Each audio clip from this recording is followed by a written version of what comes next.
Look what you done to me. All I think about is, look what you made me do.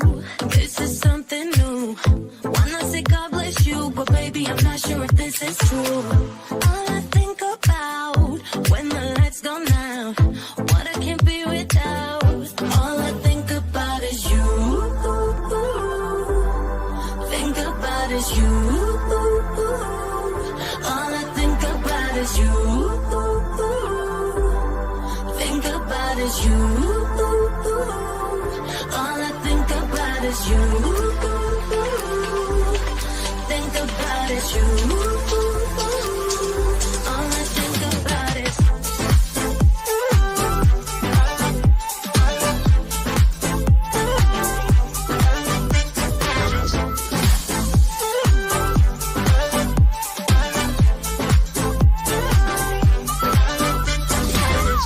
look what you done to me. Baby, you're so guilty. I'm burning a 3rd-degree from the heat that you get when you're touching me. All I think about when the lights come out is what I can't be without. All I think about is you. Think about is you.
Buenas tardes, estimados doctores. Nuevamente, bienvenidos al primer Congreso Virtual ABA 2020. Por favor, coméntanos si me escuchan bien para continuar con la transmisión y no haya mayores inconvenientes. Vamos a esperar, por favor, que comenten si me escuchan bien, por favor.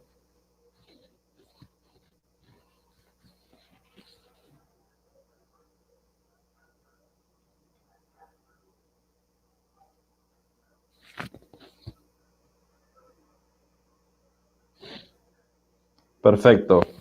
Entonces, el día de hoy tengo el honor de presentar al doctor Eduardo Gustavo Mateos. Es médico veterinario egresado de la Facultad de Ciencias Veterinarias, Universidad Nacional del Centro de la Provincia de Buenos Aires, del año 91. Tiene casi 25 años dedicándose a anestesia y manejo del dolor. Es miembro de la Asociación Argentina para el Estudio del Dolor. Es miembro además de la Sociedad Española de Anestesia y Analgesia Veterinaria. Es miembro de la Asociación de Anestesia y Analgesia Veterinaria de la República Argentina.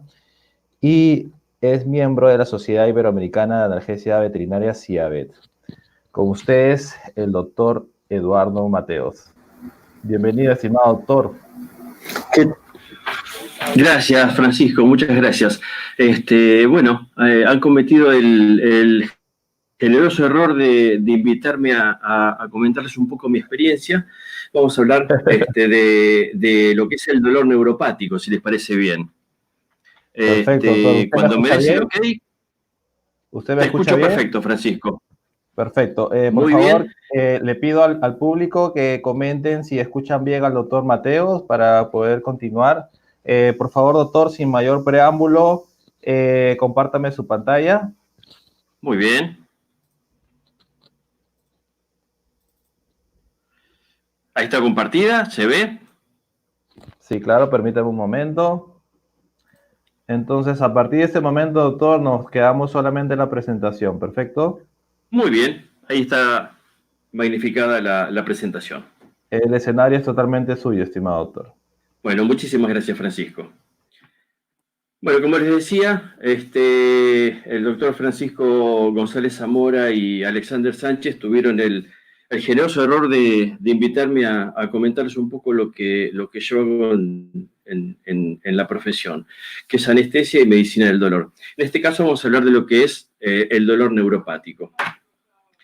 No sé si me ven en la cámara, pero ahí tienen una foto mía, como para que se asusten antes de empezar. Yo soy, como les dijimos, Eduardo Mateos, estoy en la Argentina, que es este país que ven ahí al sur de América, más precisamente en la provincia de Buenos Aires, en donde van a ver este punto azul, que es la ciudad de Mar del Plata.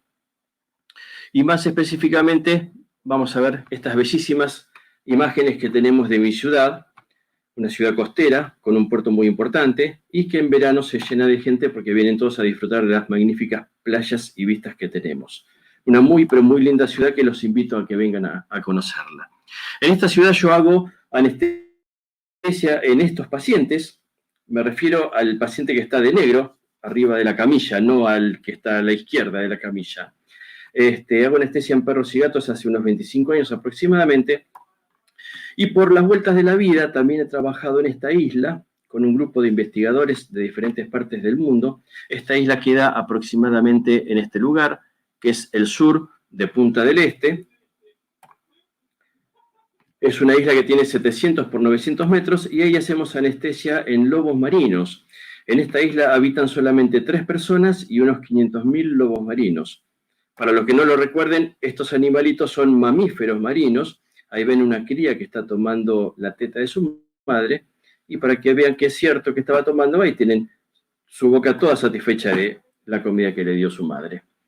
Y también trabajo en este lugar de la Argentina, que es la península de Valdés, son lugares protegidos ambos, en donde hacemos anestesias en elefantes marinos. Lamentablemente, por cuestiones de seguridad en las reservas naturales no se permite tomar fotos de las partes no públicas, así que no puedo mostrarles fotos del trabajo que hacemos ahí. Pero sí puedo mostrarles fotos de la bella fauna que tenemos en ese lugar. Y otra afición que tengo es la buena comida. Me gusta cocinar y recibir a la gente, y la buena bebida. Bueno, vayamos un poco entonces a lo que nos juntó hoy, que es el dolor neuropático.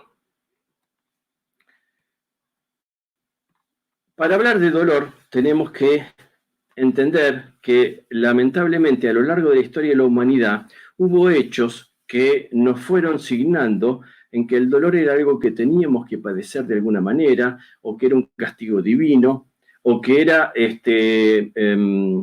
motivo de herejía el pedir alivio para el dolor, como le pasó a esta buena señora McCain, que pidió alivio del dolor por el parto y fue enterrada viva porque estaba desafiando a los dioses, a Dios en ese momento.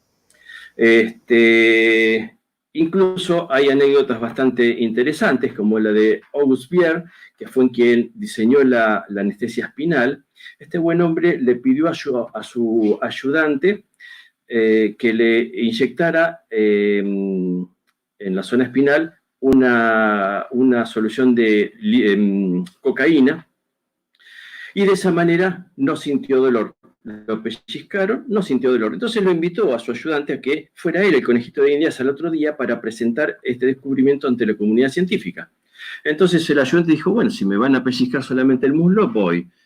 Entonces le hicieron la anestesia espinal al ayudante, y para certificar que funcionaba, lo golpearon, lo quemaron, le arrancaron el vello público y también apretaron sus testículos. Así se certificó que la anestesia espinal era un buen invento, y se perdieron de un buen ayudante también, porque no creo que haya quedado muy divertido el muchacho. Doctor, disculpe. Sí. ¿Me escucha? Sí. Un favor, ponga su presentación, quite la presentación en modo total porque al parecer no se visualiza por completo su pantalla. Ok, a ver. Ajá, ahí está bien. ¿Ahí se ve bien? Sí, ahí se ve perfecto. No la paso como presentación, la paso como un PowerPoint, entonces.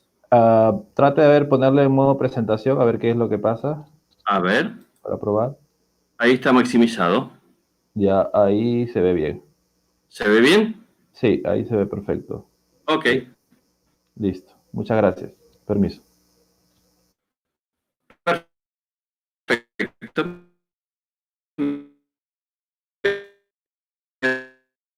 Revisen cualquier cosita. Cuando hablamos de dolor, tenemos que entender que los cambios son de factores, que los tienen ahí en pantalla, algunos de los tantos que pueden presentar. Y si se fijan en detalle, en rojo les puse algunos signos que presentan que son totalmente disímiles: inmovilidad o inquietud, o sea, totalmente contrario uno del otro. Cambios de carácter, se vuelven dependientes o agresivos, vocalizan o permanecen en silencio. La intención de esto es para darnos cuenta que cuando tenemos que evaluar el dolor en nuestros pacientes, más allá de guiarnos por tablas o no, tenemos que entender también el contexto en el cual se encuentra ese paciente. Ese paciente tiene una manada que lo contiene, una manada humana, pero tiene una manada que lo contiene, y de acuerdo a la relación que tenga en esa manada, va a manifestar de una manera u otra determinados signos de dolor. Ahora, y si fuéramos negligentes y no tratamos el dolor de ninguna manera, pueden ocurrir determinadas cosas como las siguientes: liberación de adrenalina, aumenta la frecuencia cardíaca, la presión arterial, la frecuencia respiratoria, cambios en el patrón respiratorio, en definitiva, un montón de cambios en el organismo que no son para nada beneficiosos. Por lo tanto, el tratamiento del dolor considero yo que es una de las cosas primordiales que tenemos que tener en cuenta. Aparte, entendamos que casi todas las patologías cursan con algún tipo de dolor. Por lo tanto, es algo central en la formación nuestra que sepamos temas referidos a lo que es medicina del dolor. Y vamos a hablar un poco ahora de la parte fea, como los señores que están acá arriba del mástil, que es un poco lo que es la fisiopatología. Vamos a tratar de hacerlo bastante rápido y sencillo como para no aburrirlos. Tampoco es la intención indagar demasiado en profundidad en la fisiopatología. El dolor neuropático es todo dolor que surge como consecuencia directa de un daño o enfermedad que afecta al sistema nervioso directamente, central o periférico. O sea, toda lesión que afecte al sistema nervioso y que genere dolor va a generar un dolor neuropático. Se estima que aproximadamente el 6 al 10% de las personas van a padecer dolor neuropático en algún momento de su vida. Como verán, hay muchas fotos de Pink Floyd, porque es una de mis aficiones. En veterinaria no tengo referencias de porcentajes de incidencia del dolor neuropático, pero en mi experiencia personal estamos aproximadamente en esos valores, en un 10% de los pacientes. Muchos tipos de dolor son los que van a desencadenar después en un dolor neuropático. Por ejemplo, un dolor posoperatorio, una amputación que hagamos, un dolor crónico, un dolor oncológico, van a desencadenar cambios en las neuronas, lo que se llama plasticidad neuronal, que va a dar lugar a sensibilización y a una generación de dolor neuropático. Eso significa, perdón porque estaba tocando una cosita en la pantalla, que la plasticidad neuronal podemos decir que es la mayor expresión, el dolor neuropático es la mayor expresión de lo que es la plasticidad neuronal, tanto sea a nivel periférico como central. Vamos a tener una serie de cambios en lo que es el dolor neuropático. Como les dije, vamos a tratar de pasar rápido esto, pero no quiero aburrirlos con las partes más técnicas, ¿no? Es más interesante la parte práctica de todo esto. Va a haber modificaciones a nivel celular y a nivel molecular. A nivel celular va a haber descargas nerviosas espontáneas y ectópicas. Esto significa que va a venir el propietario del perrito, el tutor o como lo quieran llamar, y les va a decir que el perrito está quietito, sentado, acostado, lo más tranquilo, y de repente pega un grito como si hubiera recibido un golpe. Sí, el dolor neuropático produce ese tipo de descargas eléctricas, realmente es muy doloroso, lo digo como usuario de dolor neuropático, tengo 3 hernias de disco, es muy doloroso y nos agarra de repente, entonces es como que desconcentra en un segundo. Hay una hiperexcitabilidad periférica y hay neurodegeneración con neuroinflamación. Y a nivel molecular vamos a tener mayor expresión de canales de sodio, de receptores de glutamato, se reduce la actividad GABAérgica, incremento de citoquinas, de ATP, etc. Ahí tienen otra bella imagen de lo que es mi ciudad, muy linda. Los invito porque es una ciudad muy, muy bonita, Mar del Plata. Todo dolor que se perpetúa en el tiempo va a dar lugar, como el dolor neuropático, va a dar lugar a fenómenos de sensibilización, tanto periférica como central. Sí, la sensibilización periférica, como les dice, cuando hay una señal nociceptiva que se repite y se mantiene en el tiempo, que se perpetúa, va a haber modificaciones neuronales, lo que es la expresión de la plasticidad neuronal, con una modificación del umbral y la intensidad de la sensación dolorosa. Y esto es un punto importante, porque dolores o sensaciones que antes eran inocuas pasan a ser dolorosas. Va a haber un aumento en la capacidad de respuesta de las neuronas nociceptivas a un impulso doloroso normal, se cae el umbral en el cual comenzamos a sentir dolor, va a haber descargas espontáneas, como dije, y aumento del tamaño del campo receptivo, y van a comenzar a visualizarse efectos de hiperalgesia y alodinia.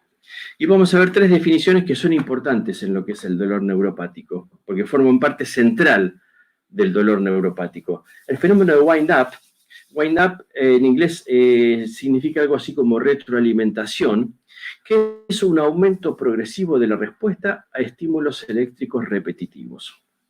¿Qué significa esto?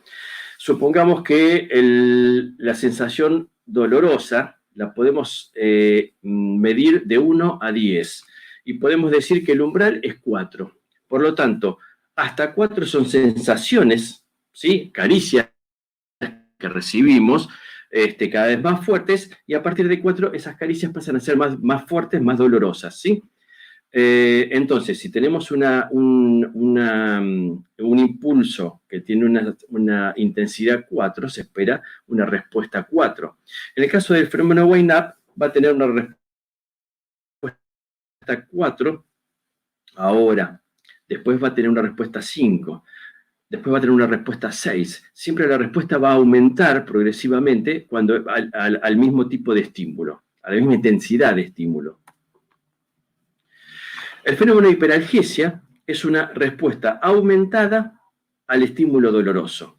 Yo recibo un estímulo 5 y debería responder con 5 y en realidad respondo con 7. ¿Sí? Siento más dolor de lo que debería sentir. Y la alodinia es una sensación dolorosa ante un estímulo no doloroso. Eso ocurre generalmente en los quemados. Sí, en los quemados uno toca la lesión, la parte alejada de la lesión, y a pesar de no estar lastimada, genera sensibilidad dolorosa. En este gráfico podemos entender un poquito mejor lo que les acabo de decir. Tenemos el impulso doloroso en la línea de abajo. A partir de este punto es el impulso doloroso o nocivo, ya no pasa de ser una caricia, pasamos el umbral y empieza en azul la respuesta normal al dolor. En el caso de la parte rayada es cuando un estímulo que no es doloroso se transforma en doloroso. ¿Sí? Y en la parte gris, sepan disculpar si son otros colores, pero soy daltónico, van a ver que tenemos un impulso nocivo de determinada intensidad que genera una respuesta de muchísima más intensidad. Esos son los puntos más importantes de lo que es el dolor neuropático en cuanto a la generación de sensaciones.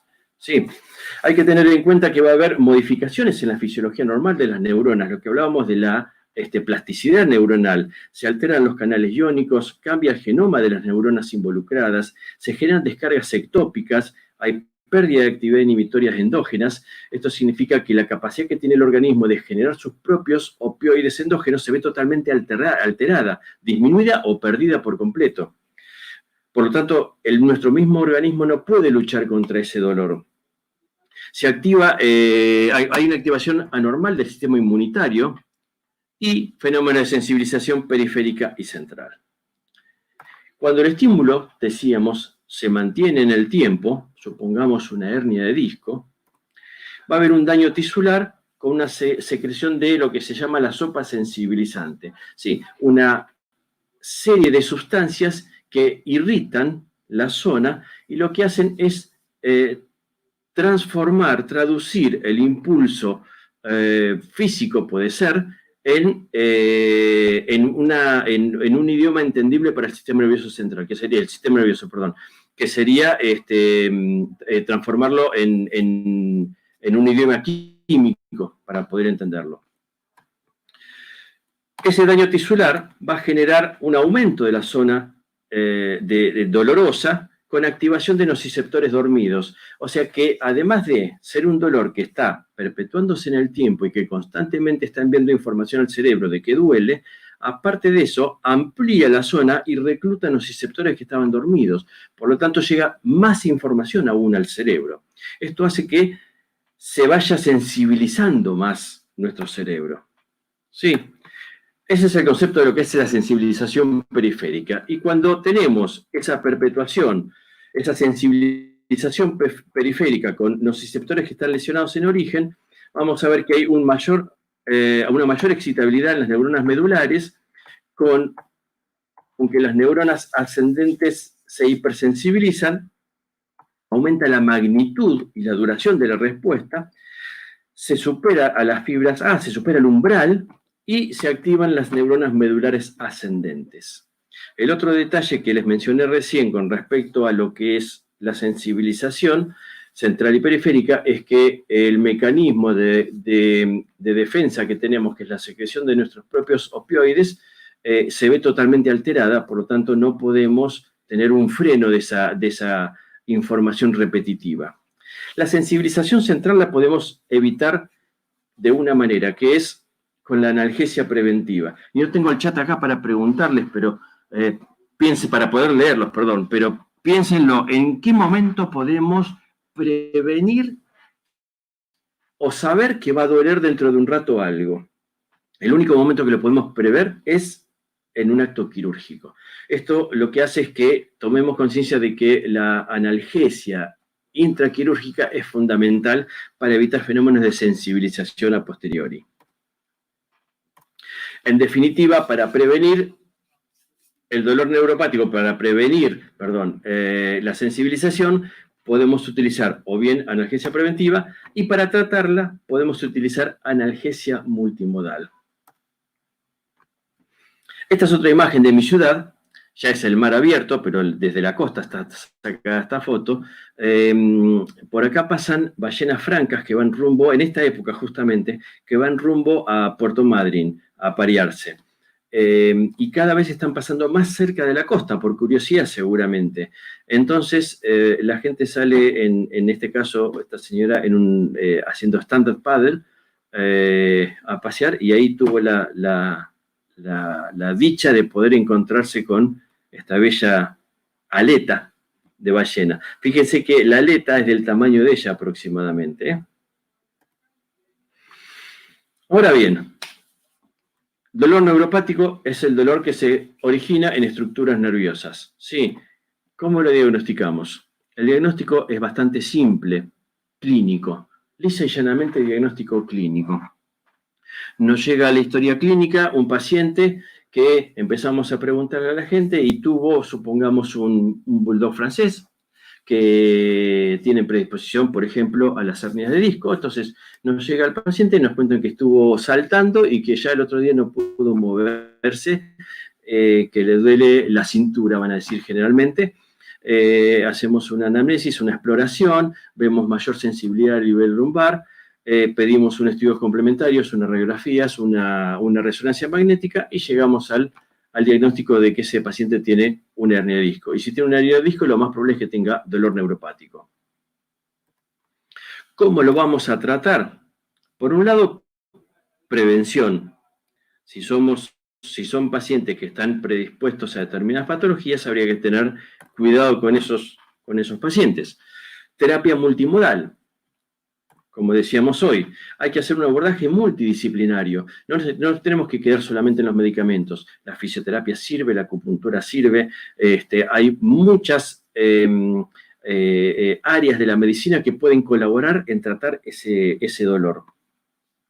En caso de pacientes muy, muy complicados, lo que se puede hacer es un reseteo. Eso significa mantener al paciente sedado durante 24 horas, y dándole analgésicos potentes durante las 24 horas, en infusión a ritmo constante. Se le dan AINES, opioides potentes, ketamina, lidocaína, alfa-2 agonistas. Luego de eso se lo despierta y se continúa con otro tipo de analgésicos. Esto es una manera de rescate que se puede utilizar en lo que es el tratamiento multimodal. Y para entender lo que es el tratamiento multimodal o la polifarmacia, hay que entender que los analgésicos no son todos iguales. Sí, les va a pasar que ustedes van a ir al médico, el médico les va a preguntar qué le pasa y te duele determinada cosa, y sea lo que sea, lo más seguro es que te indiquen o un ibuprofeno o un diclofenac. No importa si lo que tenés es una uña encarnada o si lo que tienes es que te pasó una aplanadora por arriba. Los analgésicos no son todos iguales. Y los analgésicos actúan en diferentes lugares y con diferentes mecanismos de acción. El GIF animado que tienen ahí es para mostrarle una potente máquina que es capaz de romper partes de un auto, pero es incapaz de romper un huevo. Sí, cada cosa está hecha para algo. Los analgésicos no son todos iguales y actúan en diferentes lugares con diferentes mecanismos de acción. Nos corresponde a nosotros saber dónde actúan para poder combinarlos, ¿no? Esto es lo que define el tratamiento multimodal. Recordemos, muy por arriba, que el impulso doloroso se genera, supongamos, un martillazo en el dedo, ¿sí? Es un impulso mecánico, nos golpeamos el dedo, eso hace que se traslade la información, se traduzca la información de mecánica a química y se transmita por los nervios hasta la médula espinal. En la médula espinal se modula, se regula para que la información que llega al cerebro sea la más efectiva. Sí, y se perciba el dolor. Si queremos hacer una clasificación muy, pero muy grosera, podemos decir que en la transducción funcionan los AINES, los opioides, anestésicos locales, corticoides. En la transmisión, los anestésicos locales. En la modulación y la percepción, los opioides y los agonistas alfa-2. Una forma muy, muy grosera. Ahora, ¿qué alternativas analgésicas podemos tener con respecto a estos pacientes? Farmacológicas y no farmacológicas. ¿Se sigue escuchando bien? ¿Está todo en orden? Todo perfecto, doctor. Buenísimo, me alegro mucho. Muy bien. Las alternativas analgésicas dijimos farmacológicas y no farmacológicas. Dentro de las farmacológicas tenemos un grupo de drogas, una serie de drogas, perdón, como opioides, AINES, corticoides, anticosteles, y hay otras drogas más que podemos utilizar como dipirona, por ejemplo, antihistamínicos, etc. Y sustancias o alternativas analgésicas no farmacológicas como la fisioterapia, la acupuntura, cremas con capsaicina, etcétera, etcétera, etcétera. Vamos a desglosar un poquito todas estas cosas de una forma medio rápida, como para hacer un pantallazo general. Recuerden que cuando hablamos del tratamiento multimodal, yo siempre doy el ejemplo de que nos vamos de casa de vacaciones. Nos vamos de casa de vacaciones y cargamos todo el auto, está toda la familia en el auto y cerramos la puerta de casa con llave. Pero los ladrones pueden entrar por la ventana. Entonces volvemos, cerramos la puerta de casa y las ventanas. Pero los ladrones pueden entrar por el garage. Entonces cerramos la puerta, las ventanas y el garage. Y también pueden entrar por la puerta del fondo. Entonces cerramos la puerta de adelante, la puerta del fondo, el garage y las ventanas. De eso se trata el tratamiento multimodal. Tratar de que todas las vías que llevan información al cerebro sean cortadas para que no llegue la información o para que llegue la menor cantidad posible de información a ese cerebro. Los opioides son drogas que podemos utilizar. Los opioides son sustancias bastante particulares. En una época la cocaína se indicaba para el dolor de muelas de los niños. Incluso la heroína, Bayer la vendía a principios de 1900, la vendía como el analgésico ideal para los niños porque no generaba adicción. Y justamente la heroína es una de las drogas más adictivas que hay. Bueno, curiosidades de la medicina, ¿no? Los opioides, en forma general, son un grupo de drogas que por definición es una verdad de perogrullo, pero por definición toda droga que actúe sobre receptores opioides es un opioide. Esa es la definición correcta de un opioide. Es una verdad de perogrullo, pero es así. Los opioides son sustancias que generan sedación en forma general, depresión respiratoria, depresión cardiovascular leve, puede producir disminución de temperatura y presión urinaria. Algunos no presentan efecto techo. Esto puede dar efectos de hiperalgesia, ¿sí? Porque vamos dando mayor cantidad de dosis de droga y podemos tener efectos secundarios como puede ser una hiperalgesia. Algunos son muy buenos antitusígenos como el butorfanol y son los analgésicos por excelencia. Tenemos diferentes alternativas. Pongo solamente los que más acceso tenemos en la profesión veterinaria, por lo menos acá en Argentina, y van a ver que aquellos que tienen mayor actividad sobre receptores mu son los mejores analgésicos. Sí, el receptor mu es el receptor opioide por excelencia o analgésico por excelencia. Y el tramadol, fíjense que es una droga que utilizamos mucho, por lo menos acá en Argentina se utiliza mucho, fíjense que tiene solamente una cruz en lo que es como receptor mu. Por lo tanto, no es un excelentísimo opioide como creemos. Es muy buen opioide, es un buen analgésico, pero no hay que pedir peras al olmo. El tramadol sirve exactamente para lo que sirve, para tratar algunos tipos de dolor y de determinada intensidad. También tenemos butorfanol, nalbuphina y naloxona. El butorfanol es una droga que a mí me gusta mucho para procedimientos muy cortos porque produce aparte una muy buena sedación. Y para mi gusto que el paciente esté bien sedado cuando llega a la camilla, eso es muy deseable. Los AINES son un grupo de drogas que tienen 3 funciones en común. Son antiinflamatorios, analgésicos y antipiréticos. Sí, 3 funciones. Funcionan a este nivel. ¿Se acuerdan que la lesión se produce, el martillazo en el dedo nos lo damos, se liberan fosfolípidos de membrana?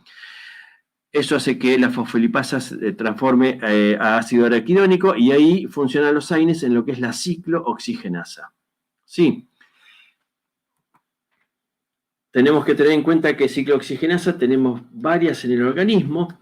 Las más importantes que nos interesan en este momento son la COX-1 y la COX-2, o ciclooxigenasa 1 y ciclooxigenasa 2. La ciclooxigenasa 1 es la constitutiva, forma parte de nuestro propio organismo, se encuentra en muchas partes del cuerpo, fundamentalmente en estómago y riñón. Por lo tanto, cualquier AINE que inhiba COX-1 va a también inhibir la COX-1 natural protectora que tenemos en riñón y en estómago. Y ahí tenemos los efectos secundarios, gastritis o insuficiencia renal.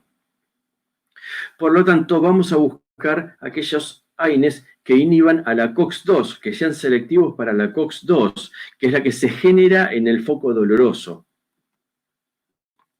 Y también se ha encontrado que tienen cierto efecto los AINES, sobre todo los COX-2, sobre todo no, los COX-2, como efecto antineoplásico, y en humanos que tienen un cierto efecto beneficioso en lo que es el Alzheimer.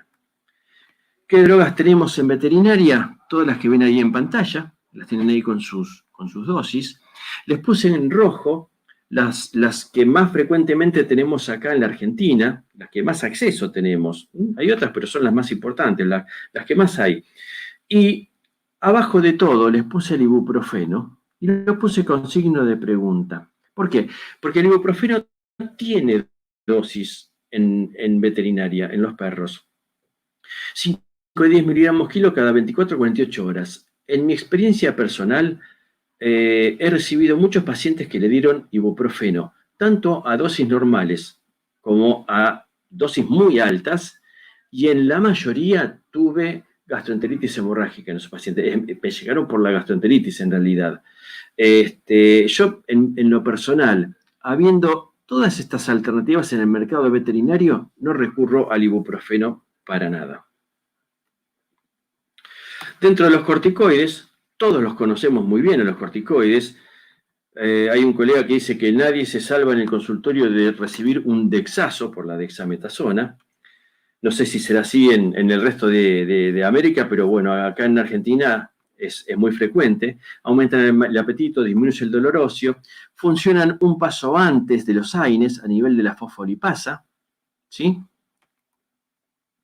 Y son mucho mejores antiinflamatorios. No son analgésicos, son antiinflamatorios. Cuando el dolor se genera por algún tipo de inflamación, indudablemente van a calmar el dolor al desinflamar, pero no son analgésicos, son antiinflamatorios. ¿Sí? Tienen la dexametasona y la prednisolona, son las drogas que más tenemos de acceso acá en la Argentina. Hay un tercer grupo de droga que era considerado AINES en alguna época, que en realidad son COX-3 selectivos. Sí, habíamos dicho que los AINES funcionan a nivel de COX-1 y COX-2, que son antiinflamatorios, analgésicos y antipiréticos. Esta droga, que es la bonita y barata acetaminofeno paracetamol, es una droga que funciona a nivel de la ciclooxigenasa 3, que es a nivel central, casi no tiene actividad COX-1 y COX-2, potencia el efecto de AINES y opioides, pero tenemos la contra de que no se puede utilizar en felinos. Sí, lamentablemente el felino no la puede metabolizar, empiezan fenómenos de metamoglobinemia y nos quedamos sin felinos. Así que en felinos no se puede utilizar, pero en perros sí. Incluso yo he conocido muchos colegas que directamente la contraindican, consideran que dar paracetamol es casi matar al perro, y yo la vengo usando realmente hace unos 15 años por lo menos, y jamás tuve inconvenientes. El único inconveniente con el paracetamol es que puede haber un aumento de las enzimas hepáticas. Es una droga que le cuesta mucho al organismo deshacerse de ella, que una vez que se suspende la droga, los niveles hepáticos vuelven a la normalidad en pocos días, así que no es mayormente importante eso. Otro grupo de drogas importantes son los anticonvulsivantes. Fueron drogas creadas originalmente como anticonvulsivantes, pero después se encontró que tenían muy buen efecto a nivel del dolor neuropático. Y actualmente prácticamente no se usan como anticonvulsivantes, y sí se usan como analgésicos. Tienen probables diferentes mecanismos de acción, ¿sí? Como probable efecto N-metildiaspartato, actúan sobre los canales iónicos, son análogos estructurales del GABA, y las drogas que menciono son la gabapentina y la pregabalina. Acá en Mar del Plata, acá en Argentina se comercializan ambas, no sé cómo será en el resto de América. La pregabalina venía solamente en cápsulas, por lo tanto se usaba muy poco. Ahora viene también en comprimidos, lo cual facilita mucho su utilización en veterinaria. Otro grupo de drogas que más que analgésicos podríamos decir que son anti-hiperalgésicos. Recordemos que el dolor neuropático de alguna forma genera hiperalgesia, o sea, una respuesta exagerada a un determinado dolor. Estas drogas son la ketamina y la amantadina. Ketamina tenemos todos seguramente a la mano. Yo normalmente la utilizo o subcutánea o directamente vía oral. La diluyo en agua y preparo un gotero para que los propietarios le den una determinada cantidad de gotas, de acuerdo a la dilución, al paciente. Y también, como antagonistas N-metil de aspartato, tenemos a la gabapentina y pregabalina, como veíamos recién. Recuerden que son drogas antihiperalgésicas, no analgésicas. En el caso de los anestésicos locales, podemos utilizarlo si vamos a hacer una cirugía para bloquear al paciente, o bien podemos utilizar la lidocaína sin epinefrina, lo aclaro por las dudas, porque es un muy buen antipirético, analgésico, es antiinflamatorio y también es un antihiperalgésico. La dosis la tienen ahí en pantalla. Yo tengo muy mala memoria y a veces no me acuerdo las dosis, ¿sí? Tengo que recurrir a una ayuda a memoria que tengo siempre en el maletín. Y como bonus track, les voy a contar un poco las experiencias personales y descubrimientos que ya no son tal, ya muchos lo conocen, pero una de las experiencias personales es la melatonina. Yo tuve la suerte de poder hacer un posgrado en Medicina del Dolor en la Facultad de Medicina de La Plata. Y tuvimos que hacer un trabajo final y con un médico de Colombia empezamos a investigar sobre el tema de la melatonina. La melatonina es la hormona que secretamos los mamíferos diurnos cuando empieza a bajar el sol. Esa hormona lo que hace es inducir al sueño. Ahora, ¿qué tendrá que ver inducir al sueño con el dolor? Bueno, aparentemente cuando dormimos tenemos aproximadamente en tiempos normales de sueño 6 episodios de sueño REM. Sí, el sueño REM es cuando estamos dormidos profundamente, movemos los ojos, sí, movimiento ocular rápido, por eso MOR en español. ¿Y qué tendrá que ver eso? Bueno, resulta que cuando hacemos eso, primero que el cerebro descansa. Es el momento de descanso paradojal del cerebro. El cerebro está trabajando más de lo que lo hace en el día, pero descansa. Por eso se llama descanso paradojal. Por lo tanto, el paciente descansa. Es común en cualquier persona que escuchen ustedes que está dolorida por determinada cosa que diga no descansé bien. Entonces, nuestro paciente no descansa bien si está dolorido tampoco. La melatonina promueve un poquito ese descanso, pero aparte se descubrió que durante esos episodios de sueño REM se liberan opioides endógenos. Entonces, de esa forma estamos tratando de estimular un poco ese mecanismo que está anulado o disminuido por parte de la hiperalgesia, que es la secreción de opioides endógenos. La melatonina viene comercialmente, es una droga buena, bonita y barata, las 3B largas, buena, bonita y barata.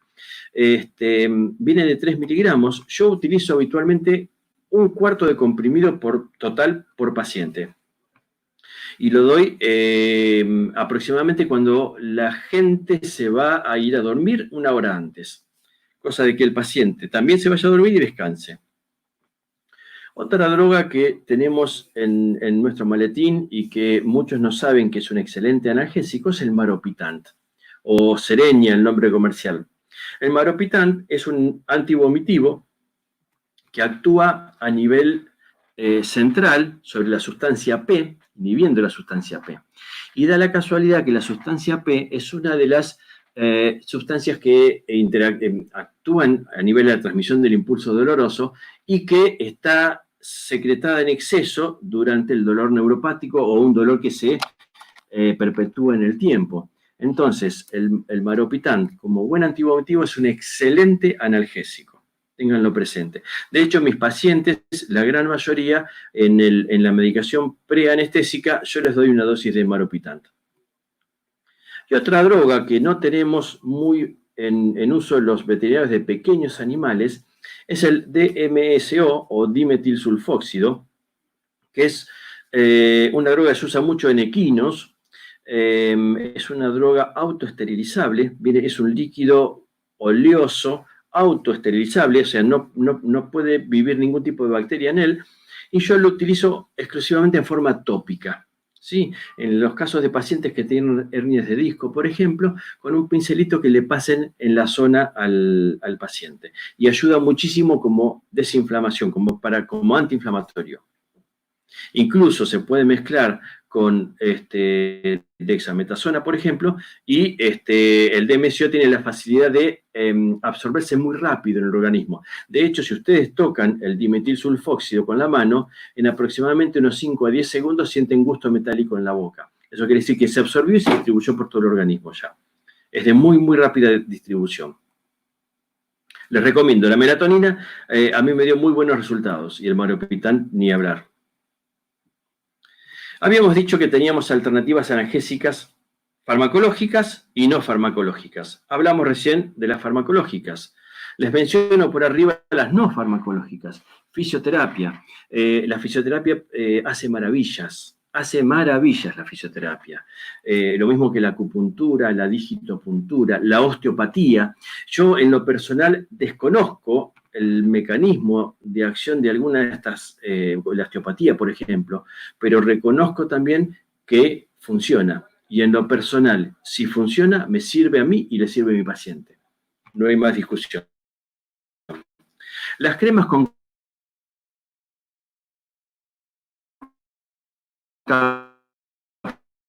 capsaicina también son muy buenas, después de Argentina para arriba, conocerlo porque la capsaicina es el extracto picante de los picantes, de los chiles.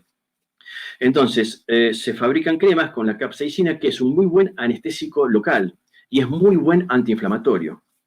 Como les dije, la acupuntura, los masajes, las caricias, parece una pavada, pero las caricias, acá en Argentina es común que los chicos, los nenes pequeños, cuando se lastiman, venga la madre, le frote la zona y le diga sana, sana, colita de rana. Nunca entendí por qué colita de rana, pero esa es la frase, sana, sana, colita de rana. La cuestión es que ese frotado de la piel hace que se activen receptores alrededor de la lesión y que se secrete opioides endógenos. Entonces, esa cosa mítica de las madres y abuelas para curarnos realmente tenía un fundamento fisiológico. Y el confort, la higiene, el contacto humano, no olvidemos que nuestros pacientes sienten. Y les voy a mostrar el caso de Snoopy. Snoopy me llega a mí a los 8 años de vida, era un beagle. Los beagles son, todos sabemos, perros muy activos. La dueña tenía una particular obsesión, que era anotar absolutamente todo lo que le escribía, todo lo que le indicaba cualquier persona que ella no conociera. Por ejemplo, iba al pediatra de sus hijos y ella anotaba todo lo que le decía el pediatra. O sea, tomaba nota durante la consulta. Es como que en vez de grabarlo, lo anotaba. De esa manera, ella también lo hacía con Snoopy. Entonces yo tenía una historia clínica de Snoopy espectacular, conocía toda su vida, cuando le empezaron a salir los dientes, perdió los dientes de leche, todos los datos. La cuestión es que Snoopy a los 3 meses de vida tenía dificultad para caminar y por indicación del colega que lo trataba en ese momento le dijo que iba a resolver en el tiempo. La cuestión es que a los 5 años de vida continuaba con esa inestabilidad al caminar. A mí me llegó a los 8. Cuando llega a mí, lo veo y tenía temblor de cabeza y pecho, dolor a la palpación cervical, musculatura de cuello contracturada, alodinia. La primera consulta que hice con él no tenía el celular encima.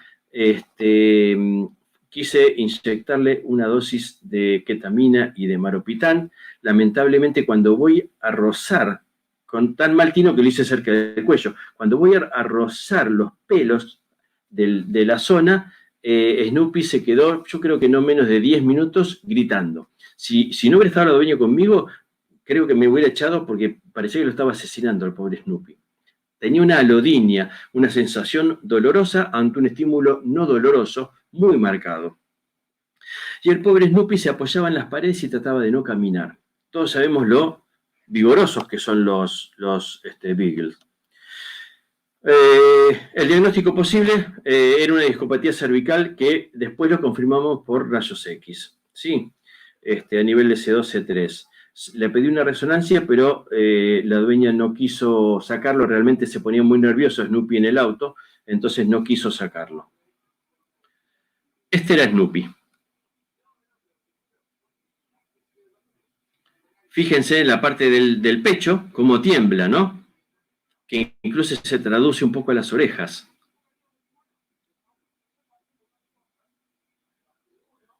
Y no mueve el cuello para nada. Realmente el cuello era una roca de duro.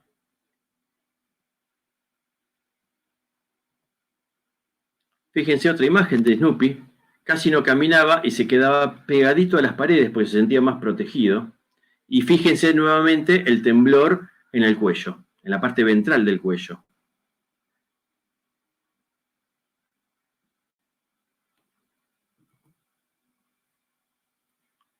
Y finalmente con los glotones que son estos muchachos, el pobre Snoopy pedía comida como pudiera, pero sin mover el cuello para nada. Van a ver ahora que el dolor en el cuello, el temblor en el cuello, se transmite un poquito de las orejas. Son las orejas las que están temblando. Realmente el pobre Snoopy la estaba pasando muy mal.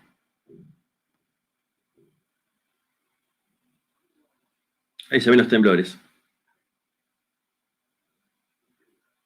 Los videos fueron hechos por la propietaria. ¿Qué hicimos con Snoopy? Al pobre Snoopy le indiqué fisioterapia. La dueña me dijo que no lo iba a sacar en el auto, por lo que les dije recién que se ponía muy nervioso. Bueno, entonces le dije, primero, si sale a pasear, uso de pretal y no de collar, fundamental. No sé si veían que en las imágenes Snoopy estaba con collar. Bolsa de semillas en el cuello, ya que no pudimos hacer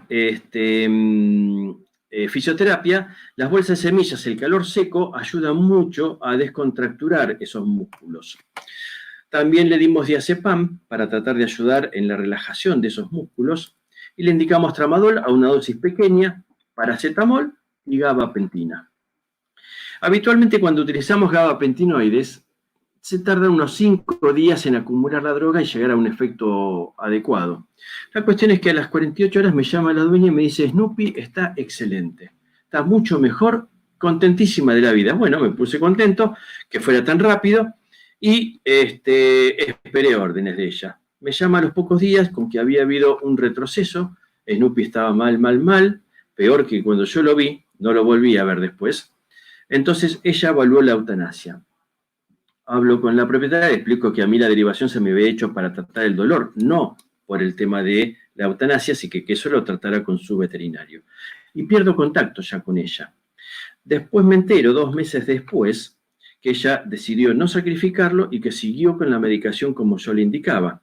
Pero se olvidó de darle la medicación un día y como 1 o 2 semanas después, vio que no pasaba nada, Snoopy seguía igual.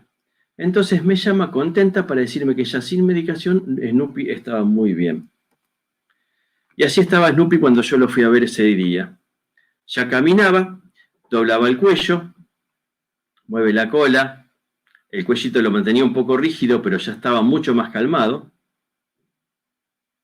Por lo tanto, me dediqué a adiestrarla a ella y explicarle que esto iba a poder aparecer en algún otro momento, mientras no se hiciera una cirugía correctiva, esto iba a poder aparecer, pero bueno, Snoopy la pasaba bien mientras tanto. En resumen, cuando hablamos de dolor neuropático, hablamos de todo dolor que surge como una lesión o enfermedad del sistema nervioso. Se caracteriza por hiperalgesia, o sea, una respuesta exagerada a un estímulo doloroso, por alodinia, una respuesta dolorosa a un estímulo no doloroso, descargas ectópicas, esa descarga eléctrica que altera a nuestro paciente de golpe, y pasaje de impulsos de bajo umbral. El diagnóstico lo vamos a hacer clínico y el tratamiento va a ser prevención, si podemos prevenirlo en una cirugía, o tratamiento multimodal.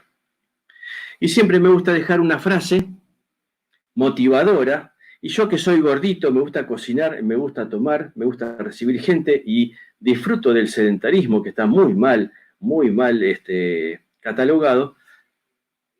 Les dejo esta frase para que piensen cuando vayan a hacer deporte que es mucho más efectivo sentarse con un amigo a tomar un café, es mucho más lindo. Un café, un whisky, un vino o un vaso de agua. Bromas aparte, acá terminó la charla. Soy Eduardo Mateos, ahí tienen mi mail, tienen mi WhatsApp. Estoy totalmente a disposición para colaborar en lo que consideren que pueda serles útil. Y acá, Francisco, me decís cómo seguimos. Sí, estimado doctor, muchísimas gracias por su charla. Por favor, vuelva al backstage. Ahí vamos. Acá estamos. Listo, ¿usted me escucha bien? Perfecto, los escucho. Te escucho. Ok, doctor. Permíteme un momento presentar las charlas que van a haber durante la semana para que ¿Cómo no?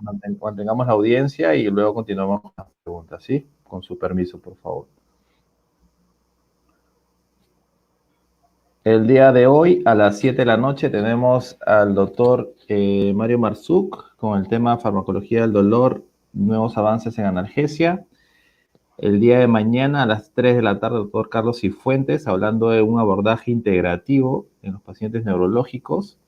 Y por la noche, a las 7 de la noche, tenemos al doctor Andrés Silva hablando sobre el bloqueo epidural sacrococcigio en el gato obstruido. Asimismo, el día viernes, para cerrar la semana con broche de oro, tenemos al doctor Richard Filgueiras, que va a hablar sobre manejo quirúrgico de las neoplasias encefálicas.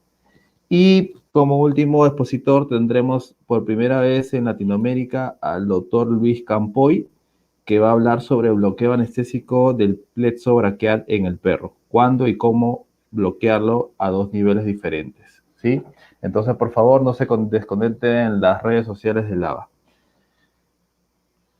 Ahora sí, estimado doctor, con su permiso, muy agradecido por la información brindada. Tengo algunas preguntas para usted, no sé si se las puedo Sí, cómo no, cómo no.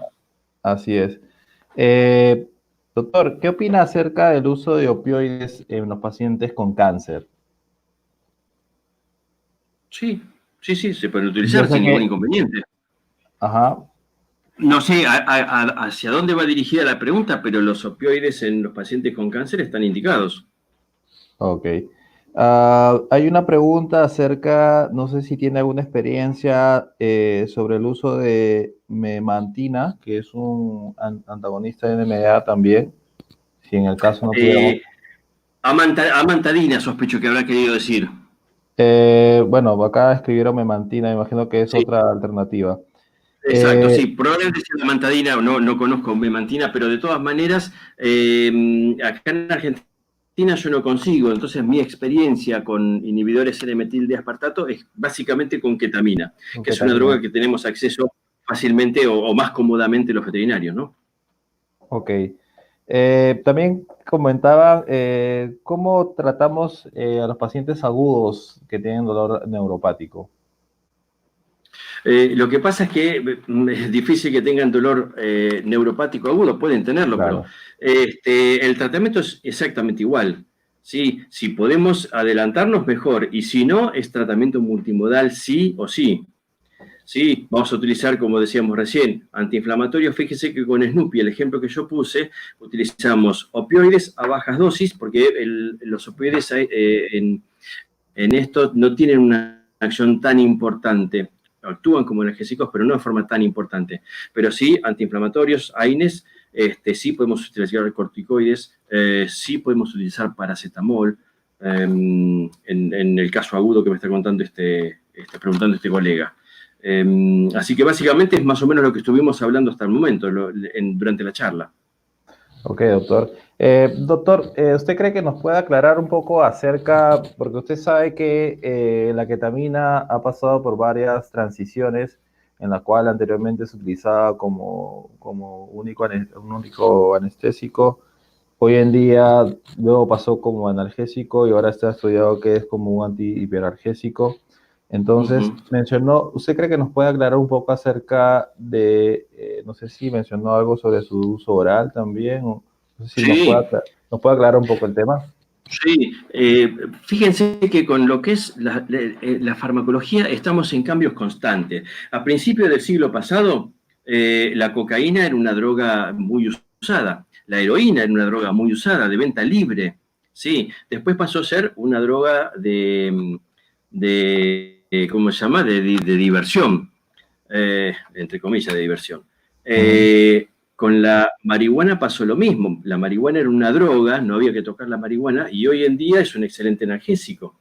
Vamos descubriendo acciones, vamos cambiando también nuestra forma de ver las cosas y vamos encontrándole diferentes acciones a las drogas. La ketamina es un excelente, no hipnótico, sino un excelente anestésico, pero se descubrió que no es analgésico, sino que es un muy buen antihiperalgésico, dado cada 8 horas, cada 4, 6 u 8 horas, desensibiliza al cerebro del dolor y colabora en el protocolo analgésico de forma muy, pero muy importante. Yo cuando lo doy vía oral, lo que hago es preparar un gotero, busco un gotero, le pongo una cantidad determinada de solución fisiológica y mido cuántas gotas genera ese gotero de acuerdo al volumen de líquido que le puse. Supongamos, 20 gotas son 1 centímetro cúbico. En base a eso, le agrego ketamina, de acuerdo al tamaño del paciente, para que le den una cantidad determinada de gotas, la menor cantidad posible para que sea más práctico para el dueño, y de esa forma se lo pueden dar por boca al paciente. Trato de no explicarle demasiado a la gente de qué es lo que le está dando, porque no es una droga no permitida, la ketamina, solamente para uso nuestro, y no me gustaría tener inconvenientes. Y cuando se les acaba, les vuelvo a llenar el gotero. Esa es la forma en que yo... ¿Cómo es que prepara la dilución? ¿Ustedes utilizan la de 50 miligramos o la de 100 miligramos? O sea, 5 o 10. Utilizo la de 50, pero puede ser con la de 100 miligramos. Supongamos que tenemos un paciente de 10 kilos. Sí, la dosis es 0,1 miligramo kilo. Le damos 1 miligramo total. ¿Sí? Si vamos a usar 1 miligramo, diluimos 1 miligramo en determinada cantidad de solución fisiológica, 1 gota o 2 gotas. De esa manera, al darle esas 2 gotas, le estamos dando la dosis total a ese paciente. Entonces, preparo un gotero con más volumen y le doy esas 2 gotas que calculamos en la boca cada 4, 6 u 8 horas al paciente. Es sentarse y hacer cuentas eso. Claro. Pero a mí me ha dado muy buen resultado. Hay colegas que lo utilizan diluida en Coca-Cola. Yo no uso agua directamente y no he tenido ningún inconveniente con que lo tomen. Es más, mojamos un pedacito de pan con 2 o 3 gotas y lo comen sin ningún inconveniente los perros. Doctor, acá preguntan, ¿cuándo es indicado dar acetaminofén y qué tiempo promedio a los pacientes? El tiempo promedio yo lo voy regulando. Toda medicación analgésica crónica la voy regulando de acuerdo a cómo responde el paciente. Yo cada 15 días o cada 30 días, depende, voy pidiendo una rutina de sangre para ver cómo están sus riñones, si estoy usando AINES, cómo están, por más que sean COX-2 selectivos, yo lo hago, cómo están sus riñones, cómo está su estómago, ¿sí? En cuanto a las gastritis, y cuando utilizo el acetaminofén, pido las enzimas hepáticas para ver cómo esté afectando el paracetamol. Si las enzimas hepáticas están en niveles normales, sigo. He estado meses, 4, 5, 6 meses con paracetamol, más otras drogas, de forma continuada. Algunos pacientes sienten el impacto y les cuesta un poco más metabolizarla y otros pacientes lo resisten perfectamente. Ok, doctor. Bueno, a veces hay términos que nosotros que nos dedicamos a anestesia podemos entenderlos, pero, por ejemplo, aquí me hacen una pregunta y no sé si se la puedo exponer. Sí, a ver. Sí, ¿podría explicar la diferencia entre hiperalgesia y analgesia? Hiperanalgesia, antihiperanalgesia y analgesia. A ver si entendí la pregunta. Vamos a ver. Hiperalgesia. Vamos a tratar de, como les decía hoy, vamos a graficar que la sensación dolorosa se mide de 1 a 10. Sí, y 4 es el umbral. Sí, en 4, ahora me pueden ver, lo puedo marcar, en 4 yo tengo una sensación, perdón, en 1 una caricia. Si lo hago más fuerte, pasamos a 2, si lo hago más fuerte, pasamos a 3, y ya más fuerte, estamos pasando el umbral y se transforma en algo doloroso. Ese sería nuestro umbral ficticio. La hiperalgesia es que cuando recibimos un impulso determinado, supongamos de una intensidad 5, la respuesta debería ser de una respuesta 5, acorde al impulso. Pero no, en la hiperalgesia la respuesta va a ser 7, por decir, por ejemplo. Vamos a sentir más dolor de lo que genera ese impulso. Eso es lo que es la hiperalgesia. En el caso de la alodinia, es cuando sentimos un impulso doloroso, perdón, un impulso no doloroso, como lo sentimos doloroso. Como les explicaba yo hoy, es en el caso de los quemados, ¿sí? Que, a ver si me ve la cámara, nos quemamos acá, pero si yo me rozo por acá me duele. O cuando vamos a la playa, que por ahí uno toma sol de más, yo no, porque soy bastante negro, tengo cuero en vez de piel, pero bueno, son cosas aparte. La cuestión es que cuando tomamos mucho sol, una caricia quizás nos está estimulando y la sentimos dolorosa. Eso es alodinia. No sé si con eso quedará respondida la pregunta. Sí, bueno, también preguntaban acerca de analgesia, ¿no? Sí, analgesia es provocar la no sensibilidad dolorosa. Ok, doctor, muchísimas gracias. Acá nos preguntan, bueno, no sé si usted utiliza fenobarbital por periodos largos. No sé si lo Sí. utiliza para dolor No, neuropático. no, no, el fenobarbital como anticonvulsivante, sospecho, pero no. De todas maneras, hasta donde yo sé, no lo utilizo como analgésico, pero hasta donde yo sé es cuestión de ir tomando fenobarbitalemia. ¿Cuánta cantidad de droga tenemos acumulada en la sangre? Ver si hay alteraciones hemáticas y de acuerdo a eso se va bajando la dosis o se suspende. Pero no tengo experiencia personal con el fenobarbital. Muchísimas gracias, doctor. Bueno, pues ya para terminar la última pregunta, usted sabe que hay algunos medicamentos, por ejemplo, el paracetamol está contraindicado en gatos. Acá Sí. hacen una pregunta bastante controversial en la cual Ajá. menciona si se puede usar infusión de lidocaína en gatos para el manejo del dolor. Yo trato de evitarla. El gato metaboliza un poco más lentamente la lidocaína. Yo trato de evitarlo. Ok, Sí puedo hacer un bloqueo, pero no una infusión a ritmo constante de lidocaína. ok. Bueno, estimado doctor, muchísimas gracias por su tiempo, por su disponibilidad, por haber aceptado la invitación al primer Congreso Virtual ARBA 2020. En nombre de toda la organización, le agradecemos bastante. No sé si tenga algo más que No, mencionar. el agradecido soy yo. Realmente me gusta mucho el emprendimiento.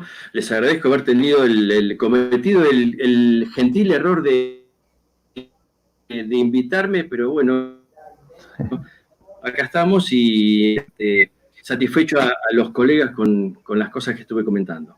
Ok, doctor, coméntenos cómo lo podemos encontrar en el Facebook, en las redes sociales, para cualquier otra duda se la puedan Sí, transmitir.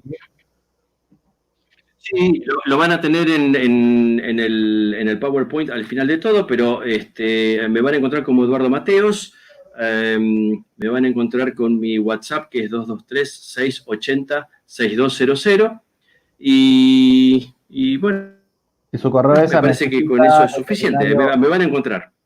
y igual su correo Arroba es gmail.com. Ok, perfecto, doctor. Pues nada, entonces esto ha sido todo por hoy. Nos vemos a las 7 de la noche con el doctor Mario Marzuk. Muchísimas gracias, estimado doctor. Hasta la próxima oportunidad, ¿sí? Muchísimas gracias. Un fuerte abrazo desde El Lima, Perú. agradecido soy yo. Igualmente.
Look what you done to me.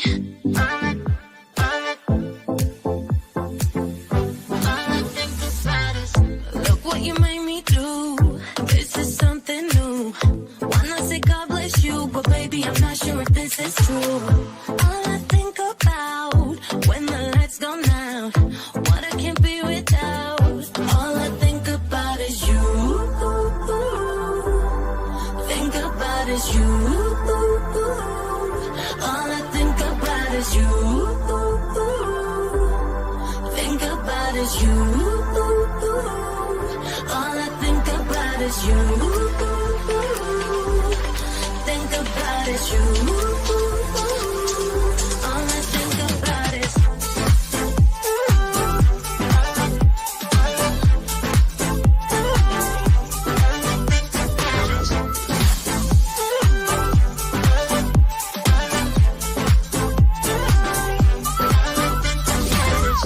look what you done to me. Baby, you're so guilty. I'm burning a 3rd degree from the heat that you get when you're touching me. All I